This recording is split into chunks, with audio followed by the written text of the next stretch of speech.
नमस्ते. नमस्कार सर. नमस्ते. नमस्ते सर, मी आधी गणपती स्तोत्राने आपण सुरुवात करूया. हो हो.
नमस्ते. आजच्या नवमोष रहस्य या डेमोला सर पहिल्यांदा मी आपलं स्वागत करते आणि त्याचसोबत आता उपस्थित असलेल्या 91 जणांचं मी स्वागत करते. नवमोष रहस्य ही कार्यशाळा आहे, उद्यापासून चालू होते. ती 5 किंवा 6 लेक्चरची कार्यशाळा आहे आणि प्रत्येक नवमोष काय सांगू इच्छितो, प्रत्येक गोष्ट काहीतरी सांगू इच्छिते जेव्हा आपण एखाद्या कुंडलीचं फलित वर्तवत असतो. तर तसंच आपल्याला नवमोष प्रत्येक राशीतले जे नवमोष आहेत त्या नवमोषातले ग्रह त्याच्या नवमोषानुसार काय फलित देऊ इच्छितात याचा अभ्यास करणं म्हणजे नवमोष रहस्याचा अभ्यास करणं.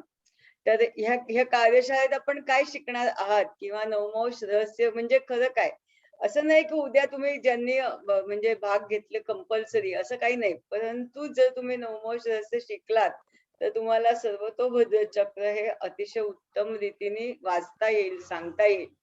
तसं पहिल्यांदा मी पुन्हा एकदा आपलं स्वागत करते आणि आजचं नवमोष रहस्य जे डेमो आहे त्या डेमोला आपण सुरुवात करावी अशी आपल्याला विनंती करते.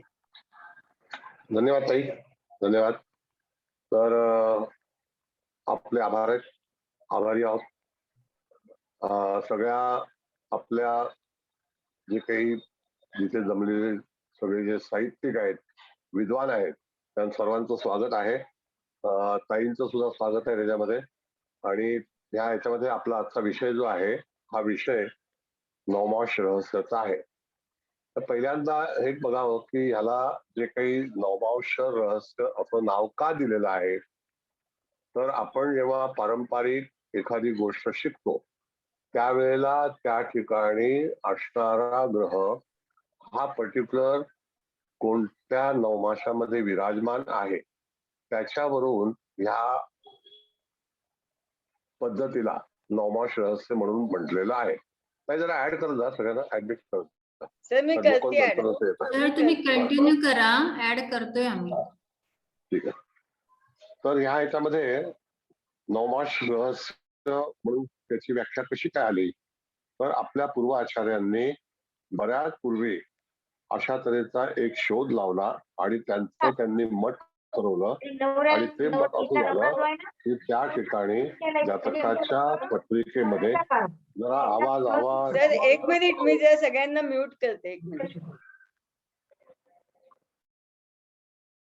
हा सर, तुम्ही म्यूट झाला असाल तर तुम्ही हा अनम्यूट करा. जरा जरा असं डिस्टर्ब करू नका जरा. तुम्ही स्पेशल लोक आहात, समजूतदार आहात. स्पेशल म्हणजे समजूतदार आहात. तर त्या ह्याच्यामध्ये आपल्या पूर्वाचार्यांनी अशा तऱ्हेचा शोध लावला आणि हे पारंपरिक आणि निर्यन पद्धतीच्या ह्याच्यामधलं एक शास्त्र आहे. आणि ते शास्त्र नोमाश रहस्य सर्वतोभद्र चक्राच्या, जसं ताईंनी मगाशी सांगितलं की सर्वतोभद्र चक्र शिकण्याच्या अगोदर जर तुम्ही नोमाश रहस्य शिकलात तर तुम्हाला पुढची जी स्टेप आहे ती अतिशय सोपी जाते. मग अशा वेळेला जातकाच्या जीवनामध्ये होणाऱ्या ज्या काही घडामोडी आहेत त्या वेळेला त्या कशा पाहिल्या जातात, तर सर्व 12 राशींमध्ये आपण जर पाहिलं तर प्रत्येक राशीमध्ये 9 नवमास येतात. आता 9 नवमास म्हणजे 108 नवमास ते तयार झालेले आहेत. आता ह्या 108 नवमासामधून त्या जातकाचं जे काही ग्रह होते किंवा जे स्थानबिंदू होते आणि त्याच्यातलं त्याचं लग्न होतं, तर त्या सगळ्या गोष्टींचा ऍटिट्यूड काय असेल, म्हणजे त्याचं जे काही वागणं आहे, ते त्याला मिळणारं श्रेय आहे किंवा दुःख आहे, आनंद आहे, हा सगळा जो भाग आहे तो त्या नवमाशावरून पाहिला जातो. आता आपण जनरली जेव्हा नवमास पाहतो तेव्हा आपण 12 घरांची कुंडली एक सर्वसाधारण जे आपण ज्योतिष शिकतो त्याच्यामध्ये दर्शवलं जातं. पण त्याच्या पलीकडे जाऊन आपण जर बघितलं तर त्या ठिकाणी एक कुंडली नसून 9 कुंडल्या आहेत. म्हणजे हे 12 गुणिले 9 घेतलं तर 12 9 अष्टदश होतात. म्हणजे हे 108 नवमास आहेत. तर ते 108 नवमास आणि त्याच्यामध्ये एखाद्या व्यक्तीचा जन्म जेव्हा झाला असेल त्यावेळेला तो नवमास जो आहे तो काय सांगतो, म्हणजे त्याच्यामध्ये तो ग्रह तिथे आपण जेव्हा बघतो की बाबा अमुक एका वेळेची ही एखादी कुंडली आहे, तर त्या कुंडलीमध्ये आपण पाहते वेळी तुम्हाला असं कळतं की हा ग्रह आता कुठे विराजमान आहे जन्माच्या वेळेला. तर अशा आपल्या ज्योतिषशास्त्रामध्ये अनेक तऱ्हेच्या पद्धती आहेत. आता ह्या अनेक तऱ्हेच्या पद्धती ज्या आहेत तर त्याच्यामध्ये सगळं चौफेर जे वातावरण आहे, तर ते चौफेर वातावरण त्याच्यामध्ये ग्रह चालत असतो. कदाचित तो कधी कधी वक्री होतो, कधी कधी तो अतिचारी असतो, तो त्यावेळेला तिथे किती वेळ थांबतो, ह्या सगळ्याचा भाग जो आहे तो आपण नवमाशामध्ये विचार करतो. आता त्या नवमाशाला आपल्या पूर्व आचार्यांनी अशी काही विशिष्ट नावं दिलेली आहेत. आता ती विशिष्ट नावं जी आहेत तर त्या ह्याच्यामध्ये कृत्तिका नक्षत्र इथून या नवमाशाला सुरुवात होते. कारण का कृत्तिका नक्षत्र हे ईशान्य दिशेला आहे आणि त्याचा शेवट जो आहे तो त्या ठिकाणी कृत्तिका नक्षत्रामध्ये होतो आणि तो उत्तर ईशान्येला आहे. आणि कृत्तिका नक्षत्राचा आरंभ जो आहे तो पूर्व ईशान्येकडून सुरू होते. पण जी मेष आहे रास आहे त्याच्यामध्ये एक त्याचा शेवटचा जो काही नवमास आहे तो कृत्तिका नक्षत्राच्या पहिल्या चरणामध्ये गेलेला आहे. कारण का की अश्विनी नक्षत्राचे 4, भरणीचे 4 आणि कृत्तिकाचा 1 असे सर्व मिळून त्या ठिकाणी 9 नवमास होतात. मग आता अशा नवमाशामध्ये खरोखरीच कुठला ग्रह आहे, कोण आहे आणि तो कुठल्या स्थानाचं प्रतिनिधित्व करतो, त्याच्यावरून जातकाच्या जीवनामध्ये मिळणारा फलादेश हा त्या ठिकाणी आपण त्याचा वाचतो आणि त्याच्यावरून त्याचं फलित ठरवतो. आणि त्यावेळेला ते जातकाच्या जीवनामध्ये येणारं दुःख किंवा सुख याचा विचार आपल्याला त्या नवमाशाच्या अनुषंगाने करावा लागतो. आता ते नवमास कसे तयार होतात, तर आकाशामध्ये जी नक्षत्र आहेत ही नक्षत्र पूर्णपणे मी दरवेळेला सांगतो की नक्षत्र ही स्वयंप्रकाशित आहेत. तर हे वाक्य निश्चित लक्षात ठेवावं.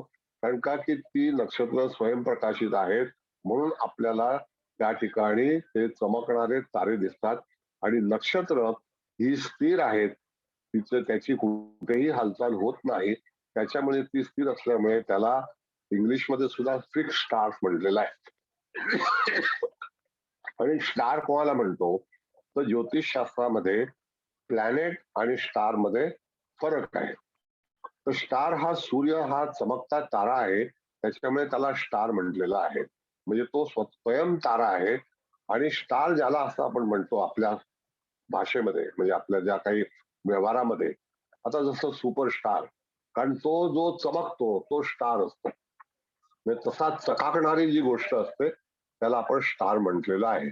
मग अशाच हे जी नक्षत्र आहेत ती एक प्रकारची स्टार्स आहेत.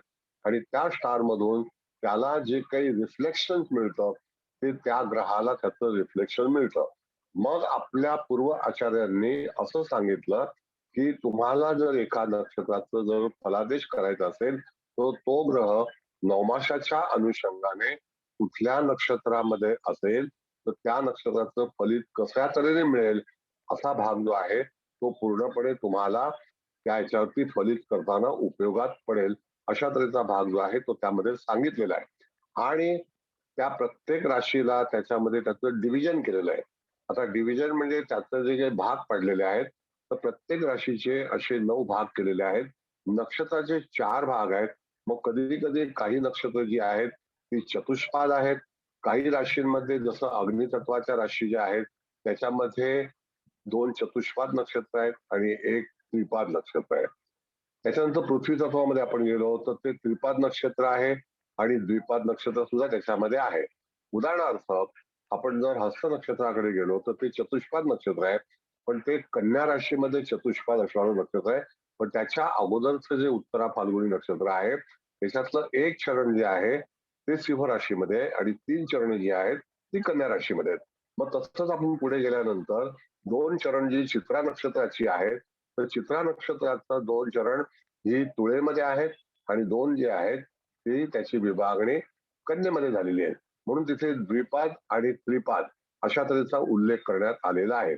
आता तो शास्त्रीय उल्लेख असा आहे की ज्याच्यामध्ये जातकाचा ग्रह हा त्रिपाद मध्ये आहे का चतुष्पाद मध्ये आहे, पण तो कोण आहे तर ह्याच्यावरून सगळा जो सारांश आहे तर ह्या नक्षत्रांची अमुक एक ठरलेली दिशा आहे.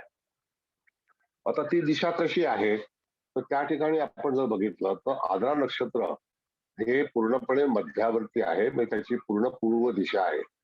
आणि आद्रा नक्षत्राकडून आपण पुढे चालत चालत गेलो तर आद्रा नंतर त्या ठिकाणी मृगशीर्ष, आर्द्रा, पुनर्वसू, पुष्य, आश्लेषा. आश्लेषा नक्षत्र हे पूर्व आग्नेयला आहे. मग आश्लेषानंतर सुरू होतं मघा नक्षत्र, हे दक्षिण आग्नेयला आहे. म्हणजे तिथे दक्षिण दिशेला सुरुवात होते. मग आता दक्षिण दिशेला जिथे सुरुवात होते तर त्याप्रमाणे वास्तूमध्ये पण आपण जेव्हा नक्षत्रांचा विचार करतो तर जातकाची कुंडली जेव्हा आपण पाहतो किंवा वास्तूची कुंडली बनवतो त्यावेळेला सुद्धा ह्या नक्षत्रांचा विचार करणं अत्यंत गरजेचं आहे. मग तसाच फलादेश जो आहे तर आपले जे 9 ग्रह आहेत हे 9 ग्रह जेव्हा एखाद्या व्यक्तीचा जन्म झाला असेल, मी एखाद्या का म्हणतो कारण आपण जेव्हा पत्रिका पाहतो तर त्यावेळेला ती पत्रिका आपल्याकडे आलेली असते आणि ती व्यक्ती आपल्या परिचयाची जरी असले तरी सुद्धा त्या ठिकाणी त्या व्यक्तीचे जे नवमांश आपण तपासतो त्यामध्ये नवमांशाचे जे काही विश्लेषण केलेली आहेत त्याचे अर्थ आहेत. आता त्या अर्थामध्ये आपण जर ईशान्येकडे म्हणजे काय की आपल्या डाव्या हाताकडून जर आपण सुरू केलं तर त्या ठिकाणी येणारं जे नक्षत्र आहे मग त्याच्यामध्ये असणारी जी वृषभ रास आहे आणि मेष रास आहे. तर मेष राशीची सुरुवात जी आहे ही अश्विनी नक्षत्रापासून झालेली आहे. तर अश्विनी नक्षत्रामध्ये पहिलं चरण जे आहे हे चरण तस्करांश आहे. त्याच्यानंतर ते भोग्यांश आहे, मग पंडितांश आहे. मग अशा तऱ्हेचे जे काही सूक्ष्मांश आहेत त्याचं इन डिटेल सगळं तुम्हाला मटेरियल जे आहे ते दिलं जाईल. ते छापील मटेरियल आहे. त्याच्यामध्ये पुष्कर नवमाशाचं पण छापील मटेरियल आहे. तर त्या ह्याच्यातून नवमाश रहस्याचा जो परिचय आहे तो परिचय आज आम्ही ठेवलेला आहे की खरोखरीच एखाद्या व्यक्तीचा किंवा तुम्ही स्वतःच आता पहिल्यांदा एक लक्षात घ्या की ज्योतिष शिकतेवेळी सुद्धा तुम्हाला तुमची पत्रिका जर व्यवस्थित तपासता आली तर तुम्ही तुमच्या जातकाची पत्रिका अत्यंत सुलभपणे आणि चांगल्यापैकी जातकाला तुम्ही डिस्कस करू शकता, त्याचा फलादेश सांगू शकता. त्याकरता तुम्हाला नवमाशाची जी व्याप्ती आहे ती व्याप्ती जी आहे ती 200 कलेची आहे आणि त्या ह्याच्यामध्ये अख्खी जी रास आहे त्या राशीमध्ये हे जे नक्षत्र आहे ते तिथे 800 कलेचं आहे. आता ते 800 कलेचं असल्यामुळे त्या ठिकाणी जर समजा एखादं जे चरण आहे ते चरण 200 कलेचं आहे आणि त्याचे जे अंश आहेत तर ते अंश 3 अंश 20 कलेचे आहे. मग असे 3 अंश 20 कलेचे 8 भाग आपण जर एकत्रित केले त्याच्यानंतर ती रास तयार होते आणि त्या राशीमध्ये जे गोलार्ध आहे आपला त्या ह्याच्यातून आपल्याला कळतं की खरोखरीच आपला ग्रह हा कोणत्या नक्षत्रामध्ये आहे. जसं कालची अमावस्या झालेली आहे. आता कालच्या अमावस्यामध्ये आपण जर बघितलं तर कालची अमावस्या शनी, चंद्र आणि सूर्य हे एकत्रित होते, पण ते भिन्न भिन्न नवमाशामध्ये होते. आता त्या ह्याच्यामध्ये जेव्हा फलादेश देताना आत्ता शनीचं जे भ्रमण आहे ते कर्क नवमाशाशी आहे. कारण का की त्या ह्याच्यातून आपण जर पाहिलं तर त्या जे नक्षत्र आहे त्या नक्षत्राची सुरुवातच मेष नवमाशाने होते आणि ते नक्षत्र जे आहे ते चांगलं आहे. मग अशा वेळेला तुम्हाला जसं धनिष्ठा नक्षत्र जे आहे त्याची सुरुवात जी आहे ती सिंह नवमाशाने होते. मग तेच जर आपण विशाखा नक्षत्राकडे गेलो तर त्या ठिकाणी त्याची सुरुवात जी आहे ती मेष नवमाशाने होते. मग असे जे नवमाश आहे जसं अनुराधाची सिंह नवमाशाने होते, ज्येष्ठाची धनु नवमाशाने होते, मग ज्येष्ठानंतर मूळ नक्षत्र येतं त्याला त्याची मेष नवमाशाने होते. मग ते नवमाश जे आहे जसं आपण म्हटलं की मूळ नक्षत्र, तर मूळ नक्षत्राचं पहिलं चरण जे आहे ते तस्कर अंश आहे.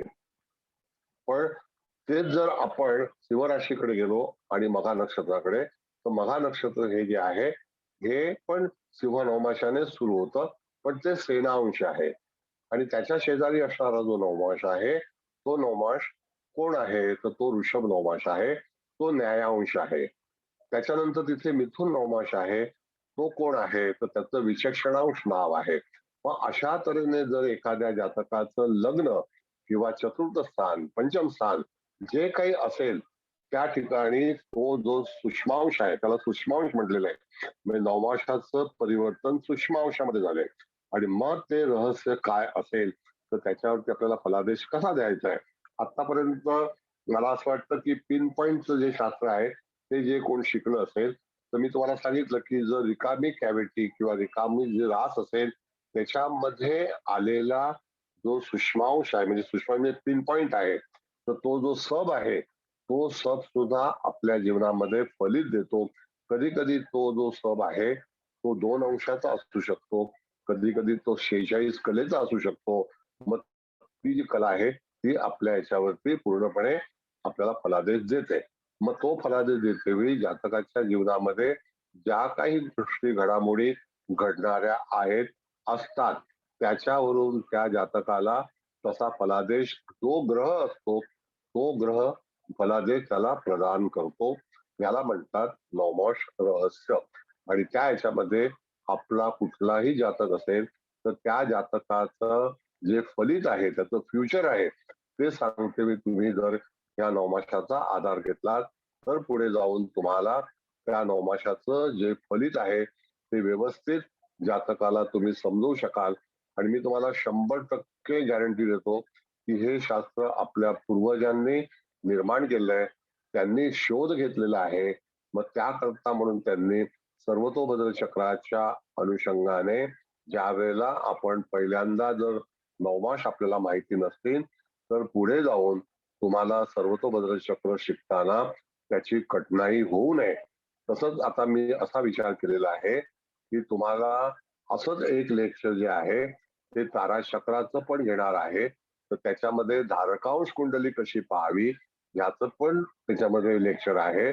सूर्याचं नक्षत्र बिंदू कसे आहेत, चंद्राचं नक्षत्र बिंदू कसे आहेत, नाडी कुंडली कशी आहे, या सगळ्यांचा उल्लेख जो आहे तो सर्वतोभद्र चक्राशी संबंधित आहे. पण जोपर्यंत तुम्ही नवमाश शिकणार नाहीत तर आता असं आम्ही ठरवलेलं आहे की जर समजा तुम्ही नवमाशामध्ये जर ऍडमिशन घेतलं तर आम्ही तुम्हाला सप्तशलाका जी आहे ती पूर्णपणे विनामूल्य शिकवू.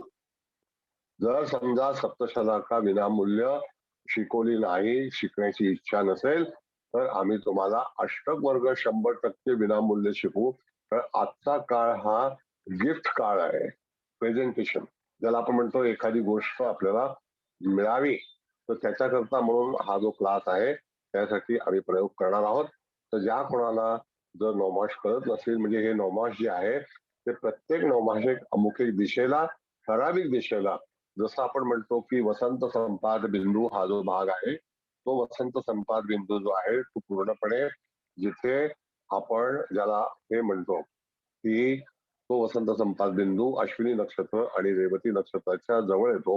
आता त्याला वसंत संपाद बिंदू का म्हटलेलं आहे? कारण का की तिथे वसंत संपात बिंदू पासून आपलं जे उत्तर दिशा आहे आणि तिथे त्या ठिकाणी वसंत ऋतूची सुरुवात होते. अशा वेळेला तिथून जेव्हा सूर्य जात असेल तर त्याला कालपुरुषाच्या कुंडलीमध्ये मेष राशीमध्ये सूर्याचं भ्रमण असताना ती कालपुरुषाची कुंडली 15 एप्रिल नंतर सुरू होते. अशा तऱ्हेचा भाग जो आहे तो त्याच्यामध्ये घेतलेला आहे.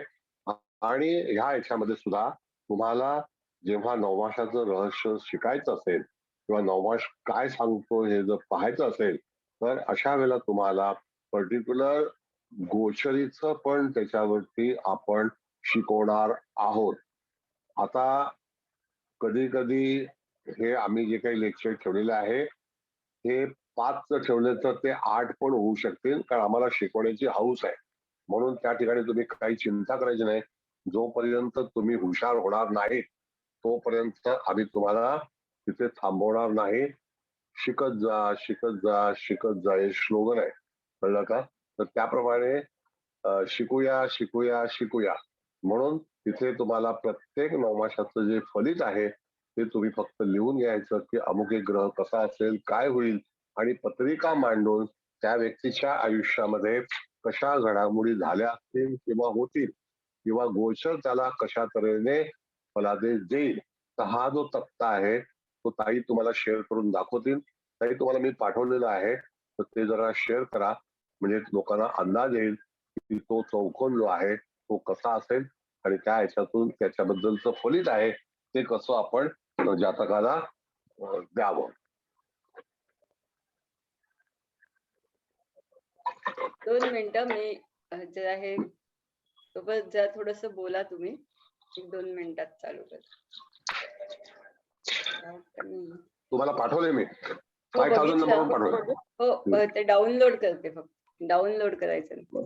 मग अशा तऱ्हेने जातकाच्या जीवनामध्ये जसं उदाहरणार्थ एखादा ग्रह पापांशामध्ये आहे, एखादा मनुष्य उग्रांशामध्ये आहे, तर नवमासाची अशी नावं आहेत.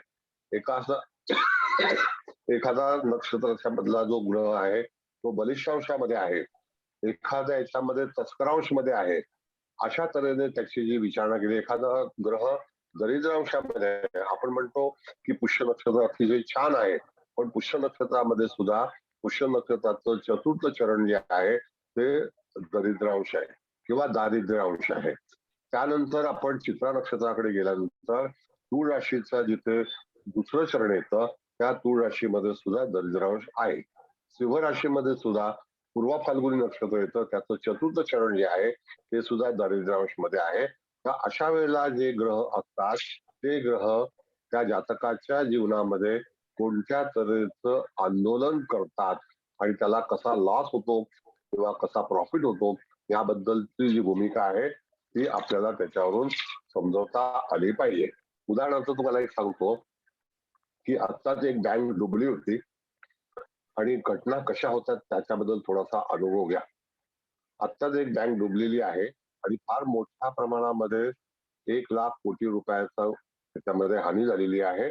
तर ती 1,00,000 करोडची जी हानी आहे तर त्याच्यातून आपण जर बघितलं तर त्यांचा बुध त्यांच्या लग्नी शनी आहे आणि त्यांचा बुध पूर्णपणे दरिद्रांशामध्ये आहे आणि तो दशम स्थानी आहे, सिंह राशीत आहे. मग अशा वेळेला जातकाच्या जीवनामध्ये हा जो प्रसंग घडला तो प्रसंग कशा स्वरूपाचा होता हे म्हणजे त्यांचे साधारणतः 2,00,000 कोटी रुपये गेले. त्यांच्याकडे 79,00,000 खातेधारक होते, म्हणजे त्यांच्याकडे मेंबर होते, ते त्यांच्या हातातून संपूर्ण सत्ता गेली. आता ह्या सगळ्या गोष्टी घडण्यामागे दरिद्रांश म्हणजे दारिद्र्य जे लागलं, त्यांची सगळी संपत्ती सरकार जमा झाली. तर अशा जेव्हा घटना होतात तर त्या मूळ कुंडली मधल्या त्या घटना असतात त्याच्यावरती त्याचं हे असतं आणि त्या ह्याच्यावरती तुम्ही जर बघितलं तर पुढे जाऊन तुम्हाला असं कळेल की अशा घटना होताना कधी कधी माणूस व्यक्ती आपलं स्वतःच नशीब हे स्वतःच्या हाताने खराब करून घेतो. त्याला कारण काय असतं की यदा कदाचित एखादा जो चांगला ग्रह आहे तो जर त्या ठिकाणी दूषित झाला असेल म्हणजे चुकीच्या नवमाशामध्ये असेल तर त्या जातकाला अशा तऱ्हेचा फलादेश जीवनामध्ये मिळतो आणि मग तो त्रास होतो. कधी कधी अतिशय कमी दर्जातला व्यक्ती असेल आणि त्याच्या जीवनामध्ये जर त्याला फार चांगल्यापैकी उभारी घ्यायची असेल तर त्या पर्टिक्युलर ग्रह जर एखाद्या चांगल्या नवमाशामध्ये असेल म्हणजे सूक्ष्मांशामध्ये असेल तर त्या जातकाला निश्चितच चांगला फलादेश मिळतो. उदाहरणार्थ की वृषभ राशी जी आहे त्या वृषभ राशीमध्ये त्याचा आरंभ जो आहे तो वृषभ राशीमध्ये रोहिणी नक्षत्राचा आरंभ हा मेष नवमाशाने होतो आणि तिकडे तो जो नवमाश आहे तो सेनांश आहे म्हणजे ती लीडरशिप आहे. लीडरशिप कळलं का? त्याच्यानंतर तिथे भोग्यांश आहे, तिथे नंतर विचक्षणांश आहे, पंडितांश आहे, धनांश आहेत. तर असे अनेक सूक्ष्मांश आहेत.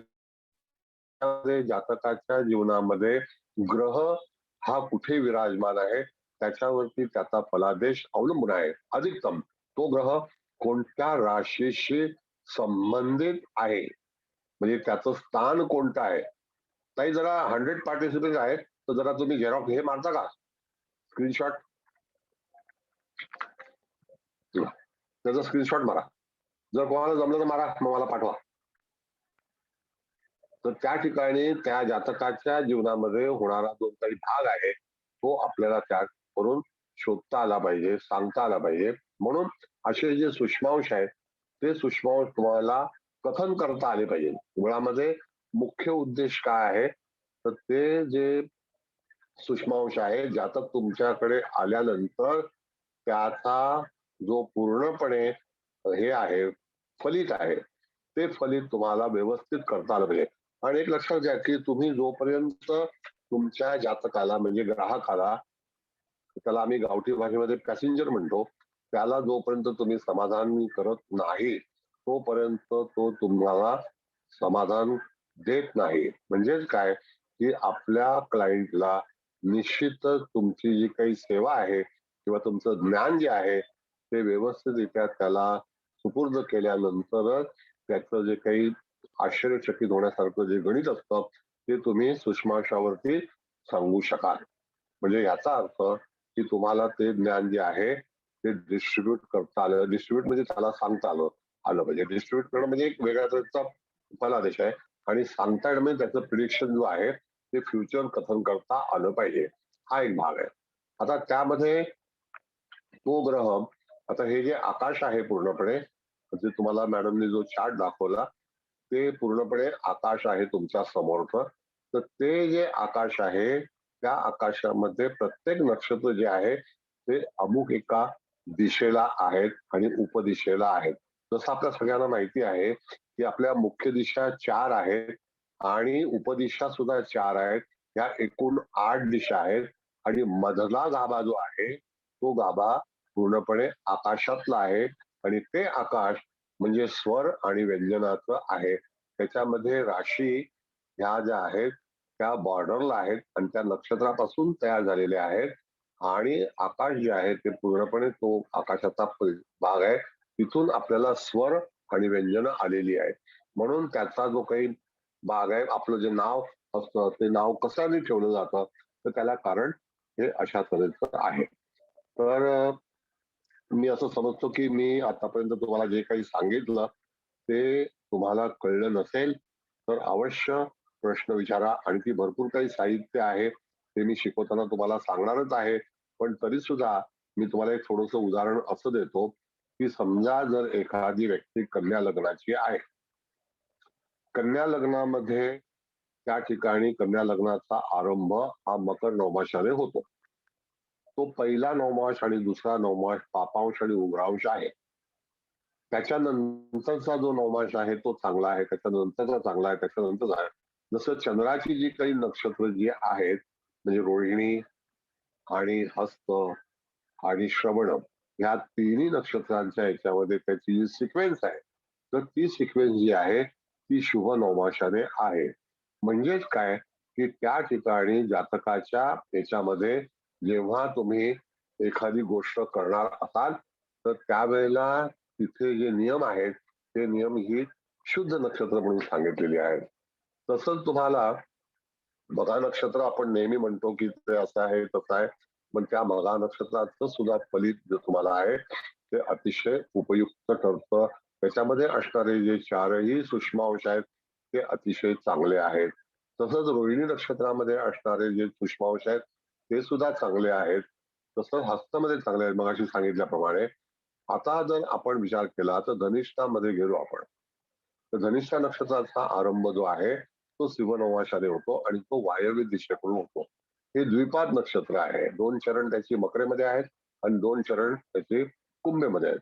आता कुंभेमध्ये तो जो वृश्चिक नवमाश आहे तो क्रूरांश आहे. तर याच्यामध्ये मकर, कुंभ, वृश्चिक हे नवमास जे आहेत ते अतिशय डेंजर आहेत. आता त्यातल्या त्यात जर आद्रा नक्षत्राचा आरंभ 6 अंश 40 कलेला होतो आणि पहिला जो नवमास आहे तो कृपांश आहे. पण दुसरा जो मकर नवमास आहे हा एकमेव मकर नवमास आहे की तो तस्करांश आहे. तस्कर म्हणजे तुम्हाला काही सांगायला नको तस्कर म्हणजे काय. त्यानंतर आपण जर बघितलं की तसाच याच्यामध्ये तस्करांश जो आहे, पण पुढे जाऊन जर तुम्ही एखादं गुरुग्रहाचं जे नक्षत्र आहे तर त्या पुनर्वसू नक्षत्रातलं आरंभ जो आहे तो मेष नवमाशाने होतो. पण ते जर तुम्ही शततारका नक्षत्राकडे गेलात तर शततारका नक्षत्र जे आहे हे राहू ग्रहाचं नक्षत्र जरी असलं तरी त्याचा नक्षत्राचा आरंभ हा धनु नवमाशामध्ये होतो. त्याच्यामध्ये असणारं मकर नवमास आणि कुंभ नवमास, तर कुंभ नवमास जो आहे तो भयांश आहे. मग अशा ह्या भयांशामध्ये असणारा जो ग्रह असेल तो आपल्याला कशा तऱ्हेने फलादेश देईल. जर एखादी व्यक्ती भीत जर आपल्याला फलादेश देत असेल, म्हणून काही वेळेला काही कुंडल्यांची जी युती असते पण त्याचे सूक्ष्मांश जर चांगले असतील तर त्या चुकीच्या घटना न होता ती व्यक्ती चांगलं जीवन जगत असेल असते. तर त्यावेळेला आपल्याला असं आपण जेव्हा जुम्मा ज्योतिषी असतो, जुम्मी राहत नाही जुम्मा त्यावेळेला आपल्याला काय वाटतं अरे तुम्हाला असं झालं नाही का, तुम्हाला तसं झालं नाही का, तर तसं नसतं. ज्यावेळेला एखाद्या सूक्ष्मांशामध्ये जरी पापग्रह चांगल्या सूक्ष्मांशामध्ये असेल तरी सुद्धा जातकाच्या जीवनामध्ये वाईट घटना घडत नाही. ग्रह जरी पापग्रह असला, उदाहरणार्थ की राहू सारखा ग्रह हा जर बलिष्ठांशामध्ये किंवा विचक्षणांशामध्ये आला तर विचक्षणांश इंटेलेक्च्युअल म्हणजे त्या ठिकाणी तो ग्रह हा अतिशय चांगलं फलित देतो.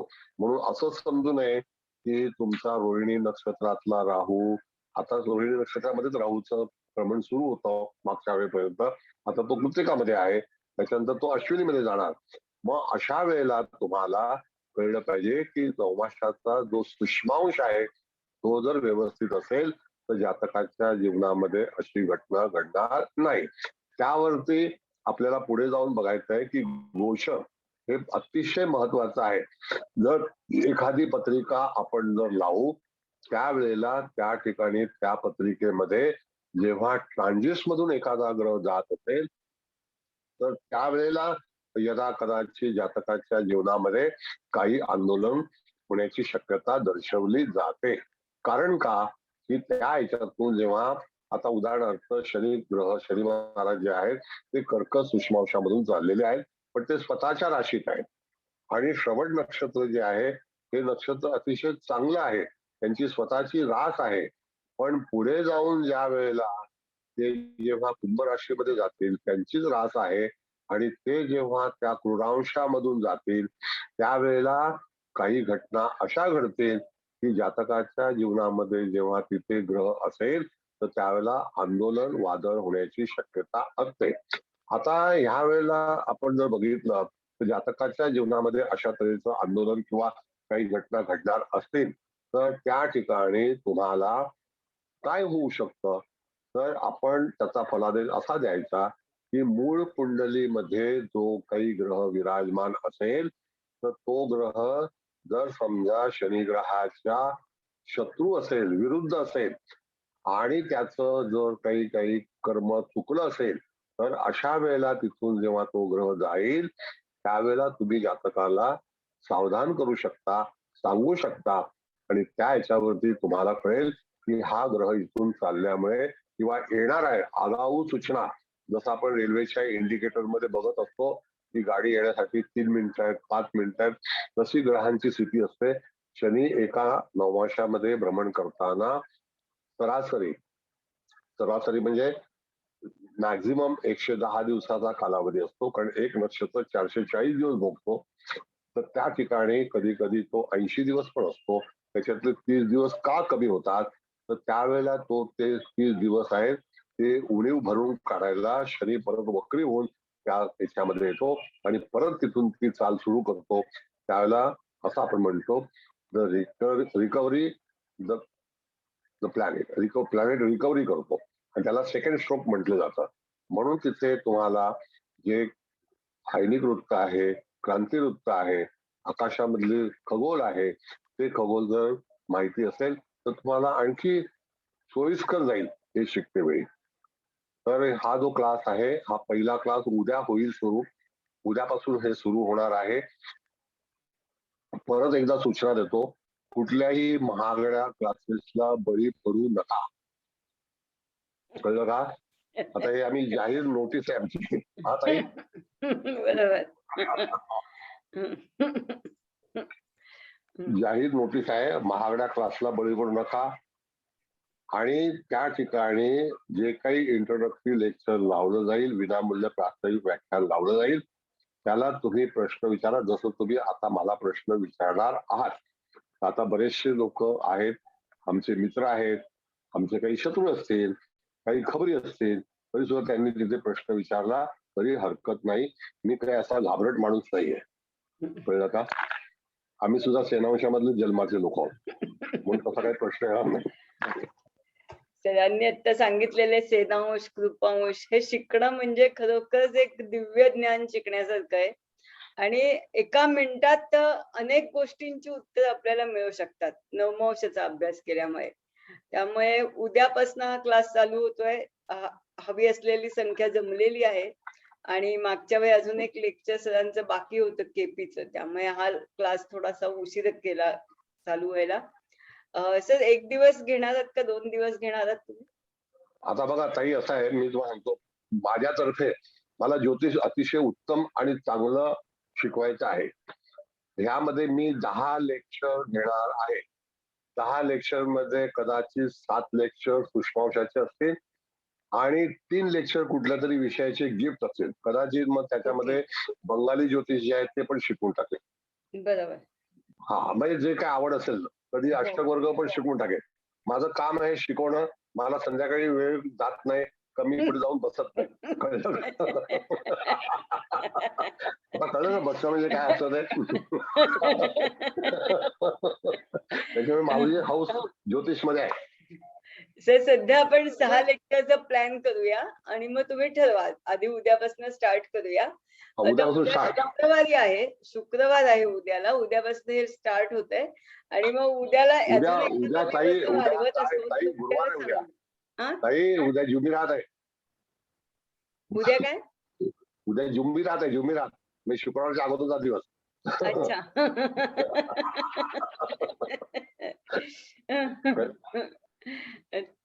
चालेल.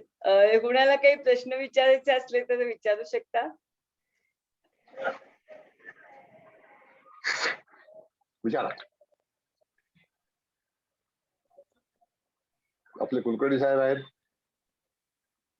आहेत मला वाटतं. आहेत आले, बघ ना, त्यांचं आगमन मी बघत असतो. कुर्डेकर साहेब आहेत, दळवी हो. साहेब आहेत, सगळे आपले मित्र मंडळी आहेत. 20-20 वर्षापूर्वीचे मित्र आहेत सगळे. तर मग कुठलाही ग्रह हा त्या राशीतल्या सूक्ष्मांशाप्रमाणे फळ देतो असं तुम्हाला म्हणायचंय का या सगळ्या ह्याच्यात? मी तर तुम्हाला सांगतो ताई की आपलं सर्वतोभद्र चक्राचं हे प्राथमिक फाउंडेशन आहे. बरोबर. त्या ह्याच्यातून जर समजा त्यांची इच्छा असेल तर मी ताराचक्र पण शिकवेल, मला काही हरकत नाही. म्हणजे गिफ्ट प्लॅन मध्ये, गिफ्ट प्लॅन चॉईस. बरोबर. हा, बरं. आता तुमचा प्रश्न काय आहे की त्याच्यामध्ये फलादेश कसा दिला जातो, फलादेश किती पर्सेंटने मिळतो. बरोबर. हा, त्याच्यामध्ये तुम्हाला सांगतो 90% फलादेश जो आहे तो पूर्णपणे जातकाच्या कर्मानुसार मिळतो. कधी कधी जातकाच्या जीवनामध्ये विजन फार तोकडं असतं, त्यावेळेला जर समजा भयांशामध्ये एखादा ग्रह असेल तर त्यावेळेला त्या ठिकाणी तो तिथे चांगला फलादेश देत नाही. कारण का की तो भयांशामध्ये आहे. म्हणजे कुठलाही ग्रह जरी असेल तर परत एकदा सांगतो की शततारका नक्षत्रामध्ये 100 तारे आहेत. त्याच्यामध्ये कमीत कमी 100 सूर्य राहू शकते. एवढ्या मोठ्या नक्षत्रातून जर सूर्य जात असेल आणि तो कुंभ राशीमध्ये कुंभ नवमाशात आला तरी सुद्धा त्या ठिकाणी सूर्य हा जो आहे हा कमकुवत होतो. कारण का की तो स्लॉट हा भयांश आहे.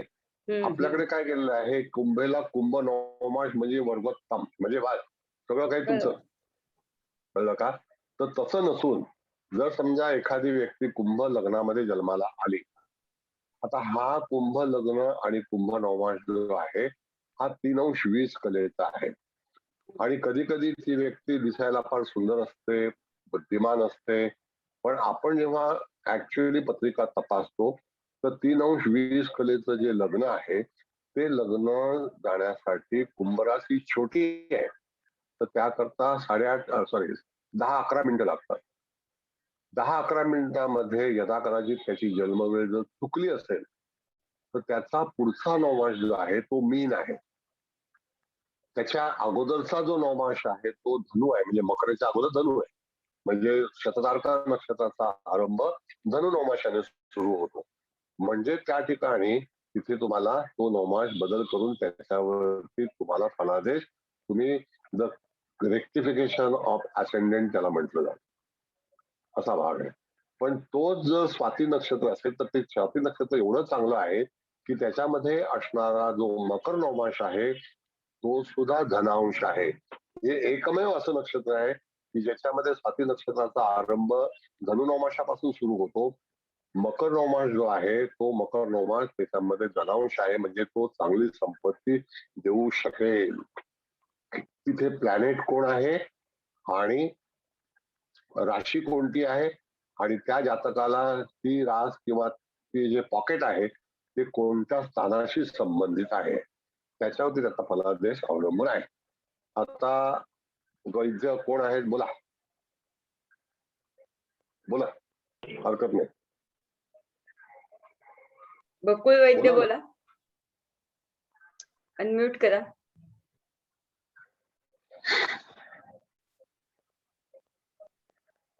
बकुळ वैद्य बोला, अनम्यूट करा. हा नमस्ते सर, मी बकुल वैद्य आहे मुंबईतून. तुमच्या हे हॅलो ऐकायला येते ना? हो येत आहे. हा मी बकुल वैद्य आहे मुंबईतून. मी तुमच्या हे ग्रुप मध्ये पहिल्यांदा आलोय. मी पुण्याला शिफ्ट होणार आहे पण माहित नाही मला कधी पुण्याला येणार आहे. त्याच्यानंतर मी तुमच्या सगळे कार्यक्रम मध्ये ऍक्टिव्ह पार्टिसिपेट होणार आहे. हे जे नवमांश राहायचे आहे तो त्याचा टायमिंग काय आहे? प्रत्येक शुक्रवारी संध्याकाळी 7 ते 7 गुरुवारी. हा झूम वरती 7 क्लास आहे, हा ऑनलाईन क्लास आहे हा, काय प्रत्यक्ष क्लास नाहीये, झूम वरतीच आहे. हा ते माहित पडलं मला, पण गुरुवारी आहेत ना, गुरुवारी 7 ते 9. शुक्रवारी दर शुक्रवार. काही उद्या गुरुवार आहे ना, उद्या पण काय करणार मग? नाही पण आता डिक्लेअर्ड नाही, आपण डिक्लेअर आहे ना नाही केलेला अजून. गुरुवार की शुक्रवार? एक मिनिट थांबा, एक मिनिट. तुम्हाला गुरुवार पाहिजे तो गुरुवार, शुक्रवार पाहिजे तो शुक्रवार, रविवार पाहिजे तर रविवार. मग कधी येणार ते सांगा. तो टॅरो कार्डचा आहे ना गुरुवारी. नाही मध्ये म्हणजे ऐका साहेब, मला तुम्ही मध्ये फोन केला होता, कळलं का? मी नाही ठीक आहे. चला आता तुम्हाला इन्व्हिटेशन कसं मिळालं? मला इन्व्हिटेशन हे झूम चा एक ग्रुप आहे त्याच्यावरून मला तुम्ही आमच्या लिंक पाठवली. झूम अधिवेशन, हा झूम अधिवेशन मध्ये मी आहे तिकडे. तो ताईंचा ग्रुप आहे, मी तिथे इन्व्हिटेशन पाठवलं होतं. तुम्ही आदरणीय आहात, तुम्ही येऊ शकता. आता राहिला भाग फक्त असा की पहिला मी ताईंशी विचार करतो की गुरुवार का शुक्रवार. आता शुक्रवार असेल तर गुरुवार असेल तर गुरुवार, पण इट इज ऑनलाईन लेक्चर. हा ऑनलाईन लेक्चर मला माहित आहे, पण मी कन्फ्युज झालो की गुरुवार आहेत का शुक्रवार आहेत. ऑलरेडी आमचा ठरलेला वार शुक्रवार आहे. मग गुरुवारी काय करणार ताई? आपल्याला हे घ्यायचंय ना, एकतर नवमोश तरी गुरुवार शुक्रवार घ्यायला लागेल किंवा मग टॅरो तरी गुरुवार शनिवार घ्यायला लागेल. बरं, मग टेरोला टेरो. गुरुवारी सगळे लोक तयार आहेत का? एक मिनिट वैद्य गुरुवारी साहेब. टॅरोला तयार आहेत सगळे हो लोक. हो हो हा, मग मी उद्या टेरो घेईन आणि शुक्रवारी नवमाश रहस्य घेईन. हा बर मला काही हरकत नाही. बरं. आणि तुमच्या मला काय तो संध्याकाळी घेऊन बसायचं नसतं. तो हा, बोला पुढे बोला. केपीच्या क्लास आहेत तुमच्या तो पिन पॉइंट जो आहे हा. तो कदाचित सोमवारी मंगळवारी असेल. मंगळवारी असेल, कारण तो आता तुम्ही तो झूमवर त्याच्या इनिशियल तो लेक्चर केला होता ना, ते मी आता पाहिला 2 दिवस पूर्वी. त्याच्यामध्ये होतो मी. तो पण मला करायचा, म्हणजे तो हाऊ टू ऍडजस्ट. बघा, पहिली गोष्ट म्हणजे आमच्याकडे आता तुम्हाला सांगतो, माझ्याकडे सध्या 700 विद्यार्थी शिकायला आहेत. हा कळलं का? त्याच्यामध्ये मला जशी सोय उपलब्ध होईल, जसा स्लॉट मिळेल. आता ताईंनी सांगितलं की शुक्रवारी नवमाश रहस्य क्लास लावायचा. आता बरोबर आहे. ठीक आहे, मी शुक्रवारी करणार. गुरुवारी उद्या आमचा टेरो आहे आणि टेरोचं 3रं लेक्चर उद्या असेल. त्याच्यानंतर 4थं लेक्चर शनिवारी होईल. जर यदा कदाचित रविवारी जर लेक्चर घ्यायचं असेल तर आम्ही विचार विनिमय करून तुम्हाला तशी इन्फॉर्मेशन पाठवू. Then you will get the information. बरोबर, थँक्यू. आणि पेमेंटसाठी जयश्री मॅडम मी तुम्हाला पाठवलं. बघा, माझ्याकडे बँक अकाउंट नाहीये. मी आपलं असं बिन खिशाचा माणूस आहे. तर बँक अकाउंट आहे तो ताईंचा आहे. तर त्यांचा नंबर तुम्ही घ्या, 9371156660. हा. त्याला मी मेसेज केला आहे, तो केपीच्या पिन पॉइंट साठी पण, आणि आज पण मेसेज करतो हे नमाउट साठी. मग मला पाठवा कुठल्या नंबरवर जीपे करायचे. ठीक आहे. येस ताई, तुम्हाला ताई हो पुढे गेला. हो चालेल. तुम्ही पाठवा. एकतर नवमोश रहस्यालाही सगळ्यांनी ऍडमिशन घ्या. टेरोला सुद्धा जर अजून यायचं असेल, कोणाला ऍडमिशन घ्यायची असेल तर त्यांनी आज उद्या ऍडमिशन घ्या, कारण उद्या नंतर मग टेरोचा क्लास खूप पुढे जाईल. आधी रेकॉर्डिंग ऐकून तुम्हाला 2 क्लास तर घेता येईल, परंतु त्याच्यानंतर मग क्लास खूप पुढे जाईल. त्यामुळे दोन्ही ठिकाणी ऍडमिशन घ्यायची असतील तरी मला सांगा. जसे जसे क्लास येतील ना, तसे म्हणजे लावू ना, तसे तसे आम्ही तुम्हाला ते सांगू. तर त्या दिवशी ते क्लास होतील. आता हे 3 दिवसाचं प्लॅनिंग झालंय. उद्या सरांची बोलून केपीचा क्लास कधी घ्यायचा त्याचा विचार विनिमय झाल्यानंतर तुम्हाला सांगू.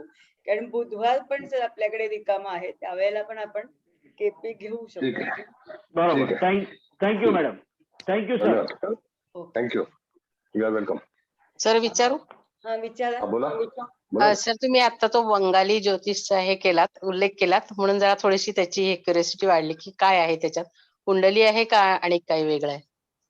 नाही, कसं आहे माहितीये मॅडम, की आपल्या देशामध्ये अनेक तऱ्हेच्या पद्धती आहेत. अनेक तऱ्हेच्या. त्याच्यावरती ही एक पद्धती जी आहे ही आसामी पद्धती आहे. त्याचं नाव जे खरं आहे ते बंगाली सिस्टम आहे. तर बंगाल प्रांतामध्ये जसं तुम्ही ओडिसा पासून जर तुम्ही गेलात ना, तर ओडिसा, बंगाल आणि आसाम अशी कनेक्टेड स्टेट्स आहेत. त्याच्यामध्ये वेगळ्या तऱ्हेचं ज्योतिष सांगितलं जातं. आता ओरिसाच्या खाली तमिळनाडू आहे, आंध्र आहे, केरळ आहे. त्यांची भविष्य सांगण्याची पद्धती वेगळी आहे. तर तसंच हे बंगाली जे आहे, तर बंगाली पद्धतीमध्ये सुद्धा त्या ठिकाणी फलादेश कसा करावा अशा तऱ्हेचं आम्ही एक व्याख्यान घेतलं होतं आणि ते शिकवलं होतं. तशाच प्रकारे मी सुलेमानी विद्या नावाचं एक शास्त्र आहे ते सुद्धा शिकवतो. म्हणजे तिथे शास्त्र बरीच आहेत, फक्त आपल्याला आवड किती असेल त्याच्यावरती ते शिकता येतं. आता बोला, तुम्ही विचारा प्रश्न, काय हरकत नाही.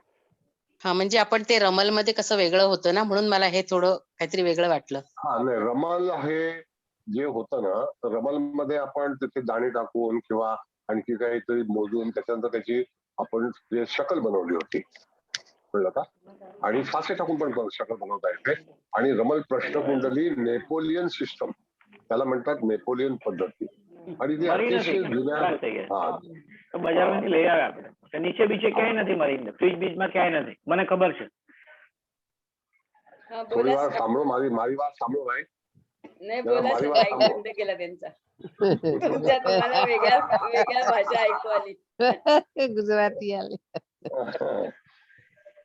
तर त्या ठिकाणी तर अशा वेळेला तुम्हाला कुठल्या पद्धतीनं ज्योतिष पाहायचं असेल तर ते तुम्ही करू शकता, काय हरकत नाही. तर ते नेपोलियन ही एक पद्धती आहे आणि ती फार जुनी आहे. तर मला असं वाटतं माझ्या जन्माच्याही अगोदर कोणीतरी निर्माण केली होती. त्याची पुस्तकं आता उपलब्ध नाहीत, ती मला वाटतं ताईंकडे असतील उपलब्ध, तर ताई तुम्हाला देतील त्याचा, किंवा आमच्याकडे पीडीएफ असेल तर पीडीएफ पाठवून देऊ. बोला, आणखी काही प्रश्न? सविता मॅडम विचारा. नमस्कार सर, मी गिरीश हातोळणे बोलतो सोलापूरहून. हा. सर मला प्रश्न विचारायचा की नवमांश कुंडली आता तुम्ही आता जे डेमो दाखवला त्याच्यामध्ये नक्षत्रांचा अभ्यास भरपूर आहे. जर नक्षत्रांचा अभ्यास वीक असेल तर मग हे करणं योग्य होईल का हा कोर्स? बघा, नक्षत्रांचं जर तुम्हाला अभ्यास करायचा असेल तर ताईंचं नक्षत्राकडे माझं रेकॉर्डिंग आहे. तुम्ही ताईंशी संपर्क करा. ते तुम्हाला 27 नक्षत्रांचा पूर्णपणे पॅकेज आहे, ते तुम्ही त्यांच्याशी बोला तर त्या तुम्हाला प्रोव्हाइड करू शकतील. नाही पण ते झाल्याशिवाय मग हा कोर्स करणं नाही, योग्य होईल तसं का? काही नाहीये, तसं काही नाहीये. हा, तुम्ही ते विचार- नवमोश शिकत राहा आणि सॅमल्टेनियसली तुम्ही ते जर नक्षत्रांचे सरांचे ज्या क्लिप्स आहेत त्या घेतल्या तर तुम्हाला दोन्ही करता येईल. परंतु असं काही नाही की नक्षत्र वीक आहे म्हणून नवमोश शिकायचं नाही, असं काही नाही. सर त्यात पण पहिले- मध्ये मध्ये नक्षत्रांची माहिती देतच असतात. Thank you madam, thank you very much. Thank you sir. नमस्कार. सर हाँ, मैं बोलो. हाँ, मैं बोलो बोलूं? बोलो. हाँ, हाँ, बोलो जी.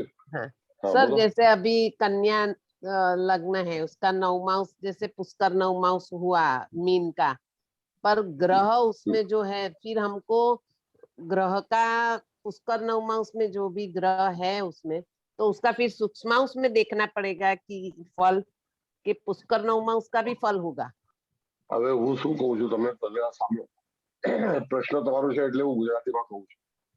તો હા. પુષ્કર નામા જે છે એ પણ સારો છે, પણ જે તમે વિચાર કરો છો એ કન્યા રાશિની અંદર જે ઉત્તરા નક્ષત્ર છે એનું ચોથો ચરણ જે છે એ મીન નોમા છે, એ પણ પોઝિટિવ છે. જેટલા ગુરુના નોમા છે એ બધા નોમા જે છે એ પોઝિટિવ છે. એટલે તમે જો વૃશ્ચિક રાશિમાં જશો કે ધનુ રાશિમાં જશો કે મીન રાશિમાં જશો તો ઘણા જે ધનુ નોમાસ અને મીન નોમાસ છે એ બધા સારા છે. એમાં તમે જે સમજો છો કે પુષ્કર નોમાસ, તો પુષ્કર નોમાસનું પણ ફળ તમને મળે છે અને મળ્યું હશે. ઓકે. અને ગ્રહ હોય તો એમાં હા, એ કહું છું ને, ગ્રહ હોય તો કોણ ગ્રહ છે, કયું ગ્રહ છે? તો ગ્રહ એટલે શું છે કે ગ્રહની એક અલગ કેટેગરી છે. હવે સમજો કે મંગળ હોય પુષ્કર નોમાસમાં અને એ ગુરુની નોમાસમાં હોય તો ગુરુ મંગળનો મિત્ર છે, પણ એ જ મંગળ જો કે મકર નવમાસમાં આવ્યો અને એ તસ્કરાંશમાં આવે તો પછી મંગળની એક્ટિવિટીઝમાં બદલ થઈ જાય. સમજી ગયા ને? એવું વાત છે. જેવી રીતે ટ્રેનમાં તમે ચોથી સીટ ઉપર બેસીને આવો તો તમે થાકી જાઓ, તો એવી રીતે કોઈ ગ્રહ સારો હોય અને ગલત નવમાસમાં હોય તો ત્યાં આગળ એનું ફળ મળતો નથી. આવી રીતનું ફલાદેશ તમારે નવમાસ વ્યવસ્થામાં મળે છે. અને પુષ્કર નવમાસમાં પણ પુષ્કરની પૂર્ણ યાદી છે હું તમને જે એડમિશન લેશે એને મોકલીશ. નવમાસ વ્યવસ્થાનું પણ યાદી છે, એ પણ ચાર્ટ બધું મોકલી દઈશ. સર ઓલા ભાઈએ કીધું ને કે આપણે નક્ષત્રો વિશે ડિટેલમાં જરા નોલેજ હોવું એ જોઈએ. શું છે ત્રિવેદીબેન, હું તમને કહું કે સમજો કે નક્ષત્રનું લેક્ચર કરતા મને બહુ ટાઈમ લાગે છે. એક દિવસમાં 2 કલાક લાગે છે એક નક્ષત્ર માટે. અને આ નક્ષત્ર એ વડાપાવની ગાડી નથી, સમજી ગયા? હા, તો આ છે આપણે જે કઈ બનાવે છે રસગુલ્લા, રાજભોગ, આ રાજભોગ છે, સમજી ગયા? तो सर केपी पिंक पॉइंट में भी नक्षत्र तो आएंगे ही नहीं सब.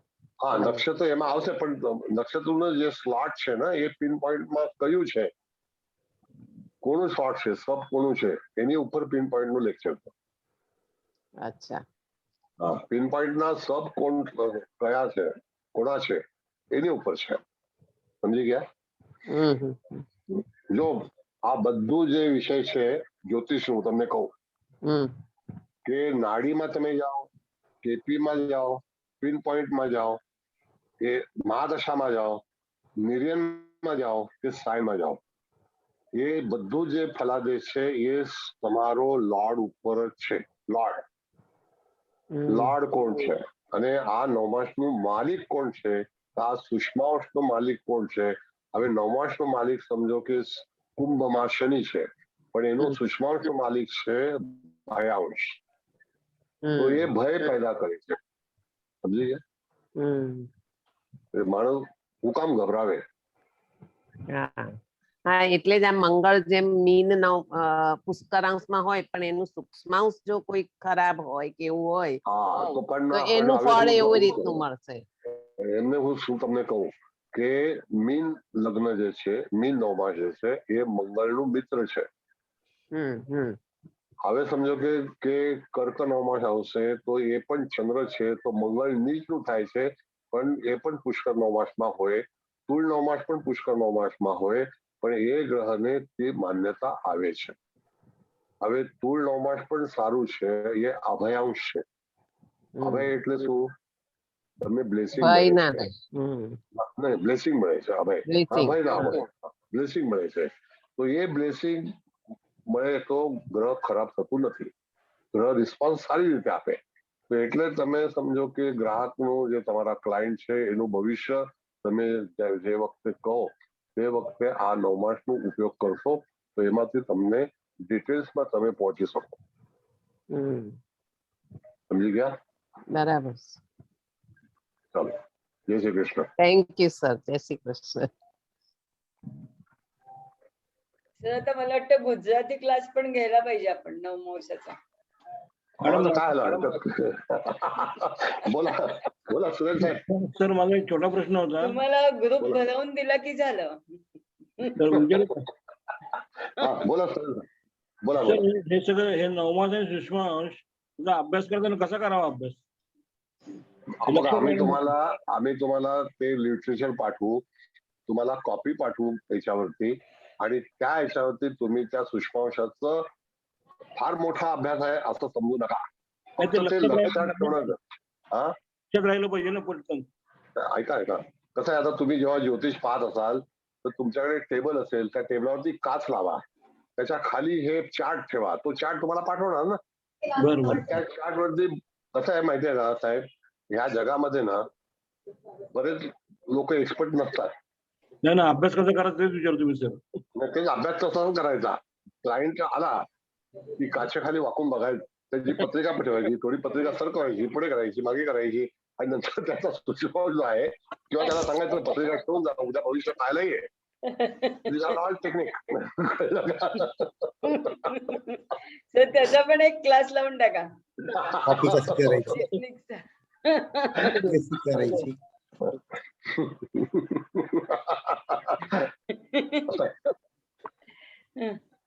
It's a real joy of astrology. Where is the joy? It is the joy in astrology. It's the fun. मजा येते. नाहीतर काय रडकुंडी सारखं जसं काय तानसे झाले. मनुष्य कसा आहे की क्षणात जगभरात. सविता विचारा. नमस्कार सर, मी गिरीश हातवळणे बोलतोय. सर मला विचारायचं आहे की आता तुमचा एक्सपिरियन्स नुसार सगळ्या एवढ्या विद्या आहेत, रमलशास्त्र आहे, केपी आहे, पारंपरिक आहे, तर यामध्ये कुठलं म्हणजे अॅक्युरसीच्या जवळ आपण कुठलं जाऊ शकतो, मी काय तुमचा अनुभव सांगा.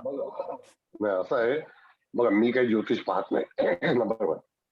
आता भाग असा आहे की तुम्हाला सगळ्या विद्या, जसं आता तुम्ही एमबीबीएस झाला, एमबीबीएस झाल्यानंतर तुम्हाला संपूर्ण डॉक्टरकी येईल का, हा पहिला भाग आहे.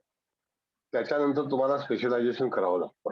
ज्योतिषशास्त्रामध्ये जो बेस आहे तो बेस आपल्या पूर्वाचार्यांनी राशी, नक्षत्र आणि ग्रह या 3 पार्ट मध्ये बनवलेला आहे. त्यानंतर आस्ते आस्ते हे जे आहे हे विस्तार होत गेलं. आता विस्तार झाल्यानंतर त्या ठिकाणी दक्षिण प्रांतातील द्राविड लोकांनी त्यांचं स्वतःचं शास्त्र बनवलं. तुम्ही जर याच्यामध्ये गेलात, ओरिसाला गेलात, तर त्यांचं एक वेगळ्या तऱ्हेचं विषय आहे. तुम्ही आंध्रामध्ये गेलात तर आंध्रामध्ये सुद्धा एक वेगळ्या तऱ्हेचं ज्योतिष आहे. पण ते सुद्धा त्याच्यावरून कथन करतात. शेवटी ही दैवी विद्या आहे. आता मी ज्योतिष समजा जर विचार करायला गेलो तर मी सर्वतोभद्र चक्रावरून जर ज्योतिष सांगायचं झालं, इट विल टेक टाइम, म्हणजे इमिजिएट असं होत नाही. तर सूक्ष्मांशामध्ये गेल्यानंतर इन्स्टंट आहे की तुम्हाला पत्रिका बघितल्यानंतर त्या ठिकाणी त्याचा फलादेश जो आहे तो ताबडतोब सांगता येतो. उदाहरणार्थ तुमचा जन्म हा कोणत्या तारखेला झालेला आहे, महिना आणि तारीख सांगा, वर्ष सांगू नका.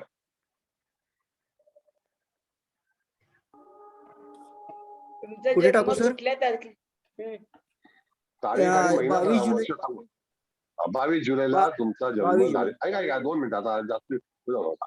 मग आता 22 जुलैला जर जन्म झालाय तर तुमचा जो प्रांत आहे त्या ठिकाणी तुमच्या कुटुंबामध्ये कन्या राशीचं, मिथुन राशीचं, सिंह राशीचं आणि कुंभ राशीची व्यक्ती जन्माला येईल.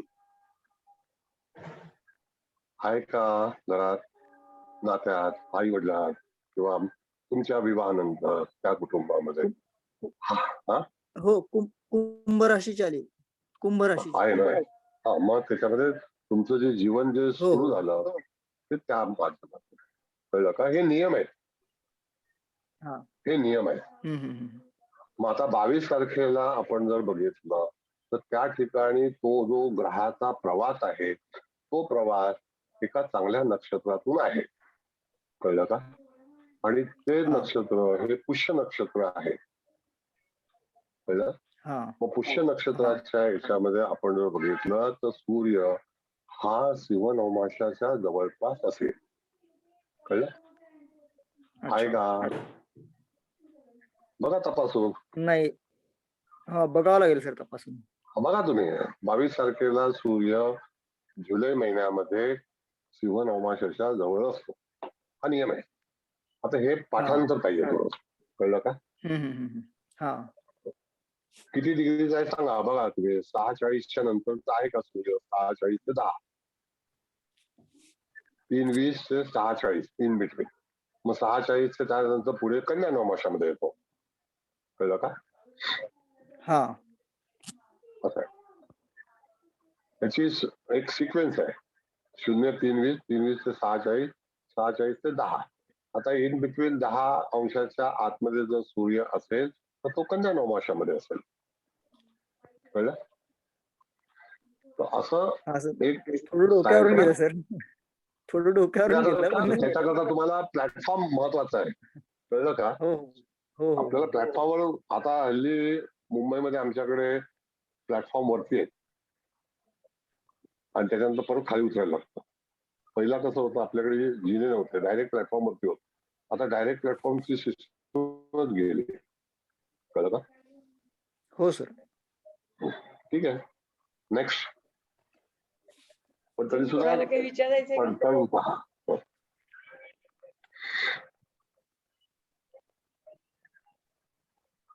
नाही सर, अजून कोणाला हँडरेज नाहीये. नाही आहे का? हम्म. कुलकर्णी साहेब आहेत, काय विचारत नाही, काय नाही, नको असेल आज. कुलकर्णी सर, तुम्हाला विचारायचंय का? Raise hand. हा बोला सर. हो, नाही आहे नमस्ते. आहे सर. मी आता ते म्हणाले ना काही समजत नाही, डोक्यावरून गेलं, तर मी सगळ्या विद्यार्थ्यांना सांगू इच्छितो की विषय नवीन आहे. नवमांशामध्ये हे सूक्ष्मांश इतर कोणत्याही क्लासमध्ये शिकवलं जात नाही. सगळ्या विद्यार्थ्यांनी जॉईन करावं स्टेप बाय स्टेप. प्रत्येक राशीतला प्रत्येक सूक्ष्मांश, नवमांश सर एक्सप्लेन करतील तेव्हा ते कळत जाईल.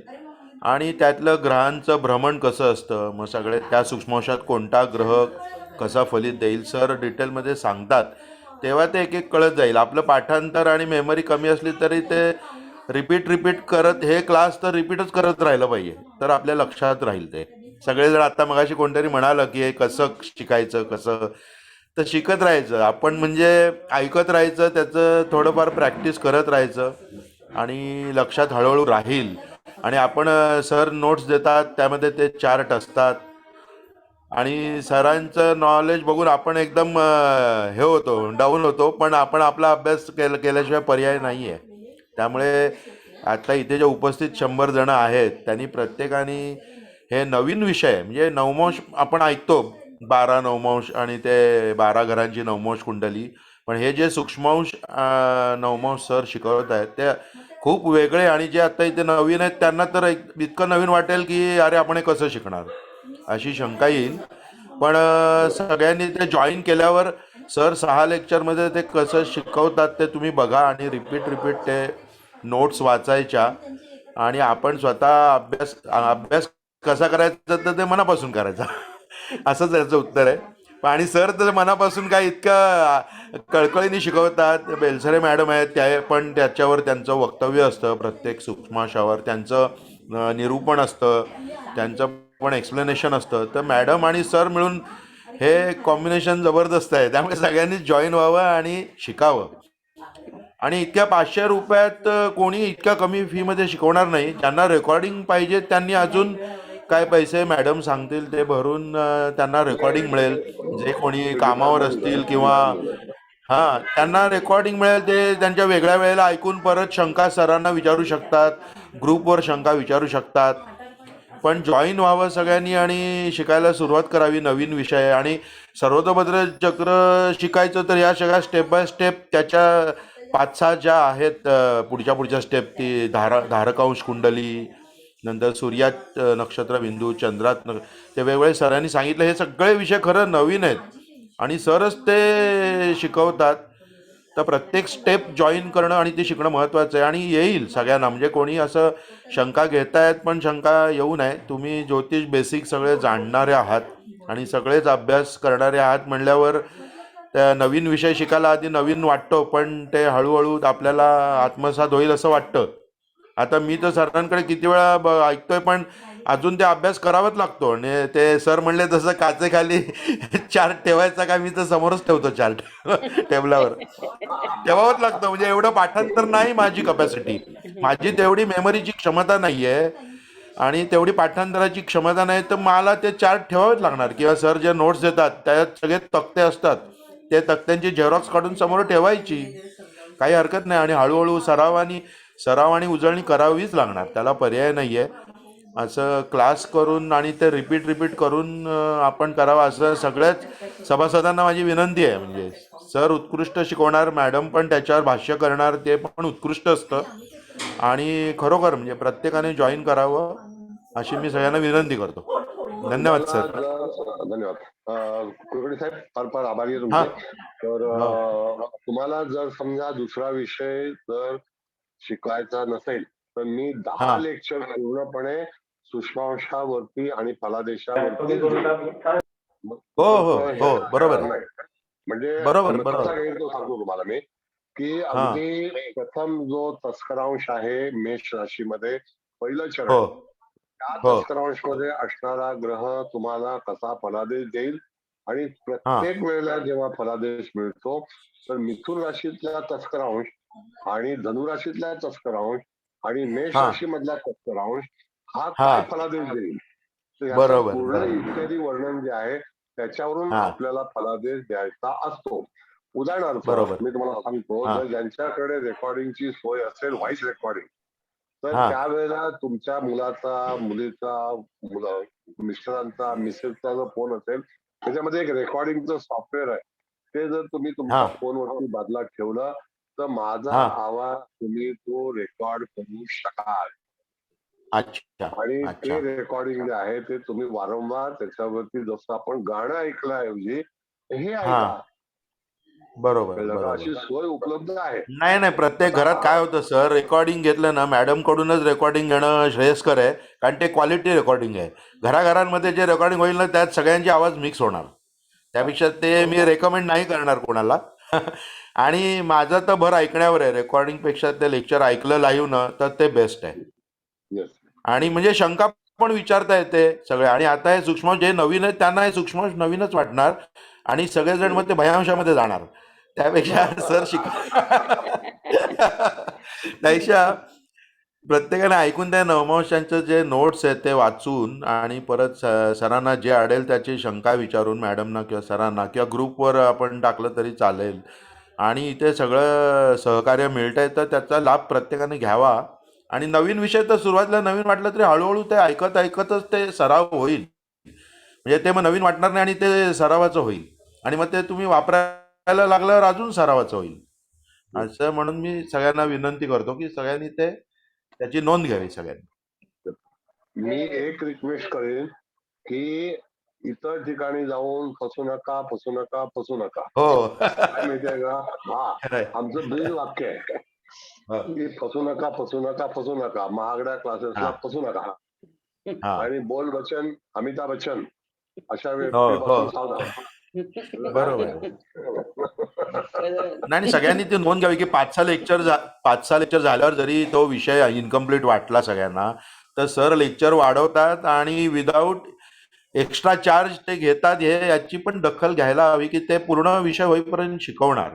असं नाहीये की अर्धवट सोडणार. असं काही नसतं कधी. हा, त्यामुळे चेंजेस होऊ शकतात पुढे आणि ते गिफ्ट लेक्चर पेक्षा नवमोश जर तीच लेक्चर कंटिन्यू करून कमतरता वाटली तर ती जास्त घ्यायची. पॅकेज तुमच्याकडे दिलेलं आहे. 10 लेक्चर बरोबर. मध्ये तुम्ही ठरवायचं की मी काय शिकवायचं ते. बरोबर. कळलं का? ओके, धन्यवाद सर. धन्यवाद. नमस्ते कुलकर्णी साहेब. तुम्ही एवढं आम्हाला आमच्या थँक्यू विद्यार्थ्यांना सर. आमच्या समूहामध्ये सगळं सांगितलं त्याबद्दल हा. तुमचे हो, नाही सगळ्यांचं मी ते आता वक्तव्य ऐकली, मग असं वाटलं की हे सांगणं आवश्यक आहे म्हणून मी सांगितलं. दुसरं तुम्ही काही नाही. हितचिंतक आहात. होय, माणसाने काही नक्कीच नसलं तरी नक्कीच. चालेल पण माणसाचं हितचिंता हो. नाही प्रश्नच नाही. आणि सगळ्यांना त्याचा लाभ होईल. फक्त ते नवीन वाटतंय म्हणून काही जण साशंक वाटतात जरा सगळे काही. Yes. तर तसं शंका न ठेवता जॉईन केलं तर बरं होईल. बरं, धन्यवाद. ठीक आहे. आणखी कोण धन्यवाद आहे? कुलकर्णी सर. हो, आज धन्यवाद. अनेक धन्यवाद लोकांना, मॅडम. नवीन लोकांना तुम्ही छान प्रश्नाचं उत्तर दिलं. कारण सारखं आम्हीच सांगून उपयोग नसतो की हे शिकून हो, घ्या, हे नाही शिकून घ्या. हो मी तर हो हो सांगतच असते सगळ्यांना हे शिकून घ्या, हो, शिकून तुम्ही घ्या. सांगत असता पण नाही म्हणून मी सांगितलं पण की सूक्ष्म सगळ्यांनी औषधाचा प्रयत्न उपयोग केले. खूपच होतो. पटकन खूप आहे भविष्य म्हणजे आणि काळात सुद्धा सूक्ष्म औषधाचा उपयोग होतो. हे खरंच नवीन आहे. कुठल्याही पुस्तकात सरांचं सोडलं नोट्सचं कुठेही नाही आहे. हो बरोबर आहे. कुठेच नाहीये. त्यामुळे ज्यांना ऍडमिशन घ्यायचे त्यांनी माझा नंबर असेलच तुमच्याकडे, नसेल त्यांच्यासाठी मी नंबर सांगते. 9371156660. मी रिपीट करते, 9371156660. हा माझा जीपे नंबर आहे. मला फोन करा, व्हॉट्सअप करा. मी तुम्हाला तुमच्या प्रश्नांची उत्तरं देईन. पण हा क्लास शुक्रवारी चालू होतोय. शुक्रवारी संध्याकाळी 7 वाजता हा क्लास चालू होतोय. त्यामुळे पहिल्या लेक्चर पासून शक्यतो हजर राहण्याचा प्रयत्न करा. नंतर आपण म्हणतो की 1-2 लेक्चर रेकॉर्डिंग ऐकून घेईन, परंतु पिक्चरची सुरुवात जशी खरी असते तसंच एखाद्या क्लासची सुरुवाती सुद्धा खरी असते आणि तिथपासून क्लास ऐकण्याची मजा काही वेगळीच असते. त्यामुळे ज्यांना क्लासला ऍडमिशन घ्यायचे, टॅरो सुद्धा 2 झालेत, परंतु टॅरो क्लास तुम्ही ऍडजस्ट करू शकाल कारण प्रत्येक वेळी एक त्याचा जो पार्ट हा पूर्ण होतोय. त्यामुळे पहिले 2 पार्ट तुम्ही ऐकून घेऊ शकाल. तर दोन्ही ठिकाणी उपस्थित राहावं. अजून कोणाला काही विचारायचं का? मी माझा नंबर इथे माझ्या नावाची मॅडम एक विचारू? हा, बोला. केपी सुरुवातीपासून शिकायचं असेल तर केव्हा सुरू होईल? म्हणजे मी आता उद्या परवा सरांची उद्या बोलून मी सांगते. होईल. आम्ही ऐका मॅडम, मी लिंक पाठवतो. ज्या लोकांना शेतीमध्ये सहभागी व्हावं, कळलं का? हा ठीक आणि आहे मग सर. त्याच्यावरती तुम्ही निश्चित करा. केपी बरं. पुढल्या हो, आठवड्यात सर. चालू होईल किंवा त्याच्या पुढल्या आठवड्यात चालू होईल. बरं. आता ऐका ताई, रविवार नंतर सुरू करणार. हा रविवार नंतर चालू करू. ठीक आहे. नाही, रविवारी बरं. पण करेल. There is no holiday. अच्छा ठीक आहे ना, काही हरकत सर, नाही सर. आम्हाला हॉलिडे हवा, तुम्हाला नको असला तरी. तुम्ही आराम करा. तुम्हाला मित्रमैत्रिणी नसले तरी आम्हाला आहेत. आम्हाला कोणच नाहीये. आम्ही दिगंबर लोक आहोत. आम्हाला एक दिवस थोडस हिंडून यायला हवं. तुम्ही घ्या ना, पण आराम ठीक करा. आहे, आपण बोलू 2 जण आणि मग नंतर क्लास तसं काही. ठीक आहे. बरं ठीक आहे. मी हो लिंक पाठवतो. सगळ्याकडे ज्यांना खरोखर घ्यायचं असेल त्यांनी त्याच्यामध्ये सहभागी व्हावं आणि तुम्हाला शिकवलं जाईल. Don't worry. सर 9 वाजलेत, आता निघायचंय का? अजून निघूया. तुम्हाला बोलायचं? नाही, निघूया काय आता कोणाचे Thank you, प्रश्न sir. असतील तर सुरू करूया. हा हं? कुणाला धन्यवाद काही तुम्ही विचारायचंय आल्याबद्दल का? सगळ्यांनी. आभार, सगळ्यांचे आभारी आहोत. हो धन्यवाद सर्वांना धन्यवाद. Thank you, sir, madam. हा थैंक जो यू डेमो सर, जय लेक्चर श्री आहे हा कृष्ण. तुम्हाला मॅडम तुम्हाला Thank you very much. दोघांनाही Thank you. खूप खूप धन्यवाद. थँक्यू हा सर, डेमो थँक्यू. लेक्चर तुम्हाला स्मार्ट Thank you, sir. वरती बघायला मिळेल युट्यूबला. Yes, yes. ज्यांना बघायचं असेल त्यांनी बघा. मॅडम आणि धन्यवाद सर. प्रश्न आहे एक हा बोला. Thank you, sir. शिकवणार तर बेसिक पासून शिकवणार आहात का सर? केपी बघा, ऐका मॅडम, ऐका मी उत्तर देतो तुम्हाला. केपी मध्ये आम्ही पंचांग, करण, वरण, तिथी, भात, चपाती हे शिकवत नाही. आम्ही कुंडली मांडून त्याच्यावरती त्याचं जे काही फलादेश आहे तो अचूक फलादेश शिकवतो. नक्षत्र, राशी, सप्तस्थ असं. बरं. ते काय माहितीये का, ऐका, तुम्ही कोणाकडेही प्रवेश घेतला तर ते पंचांग शिकण्यामध्ये काही अर्थ नसतो. ते 4 लेक्चर गुंडाळतात, तुम्हाला काही शिकवत नाही. दुसरी गोष्ट अशी, मी तुम्हाला इन्फॉर्मेशन देतो, जे काही टीचर आहेत केपीचे ते तुम्हाला सांगतील चंद्राची महादशा लागली दुधाचा धंदा करा, मंगळाचं लागली तर सायकलचं दुकान टाका, गुरुची लागली तर पुजारी बना, शुक्राची लागली तर सोन्याचं दुकान टाका. असं कधी होत नाही. कळलं का? असं होत नाही. हे सगळे बंडल कंपनी आहे, त्याच्यामध्ये फसू नका. आणि ज्यांना पैसे द्यायचे नसतील त्यांनी ताईची संपर्क करा, त्या फुकट ऍडमिशन देतील. मला काय हरकत काय नाही. तर उद्या आपला टॅरो क्लास आहे. टॅरो क्लासला ज्यांना जॉईन व्हायचंय त्यांनी अवश्य माझ्याशी संपर्क करा. म्हणजे उद्या 3रा क्लास आहे तो तुम्हाला लाईव्ह बघता येईल आणि पहिली 2च तुम्हाला रेकॉर्डिंग दुधाचा ऐकायला धंदा, सायकलचा धंदा करणाऱ्या माणसापासून सावधान राहा. त्यांना काही शिकवता येत नाही. आणि महादशेमध्ये टाइमपास करणार सुद्धा असतात. सर धन्यवाद. धन्यवाद सर आणि मॅडम. थँक्यू. धन्यवाद. तर आता नमस्ते आपण सर. निघूया. मॅडम 9 वाजलेत. नमस्ते. धन्यवाद. धन्यवाद. Thank you. सांगितलीत नवमोशाची माहिती. तर तुम्हालाच हे बंद करायचं. करतो. तुमची परमिशन घेऊन क्लास बंद करतो. थँक्यू. धन्यवाद सर.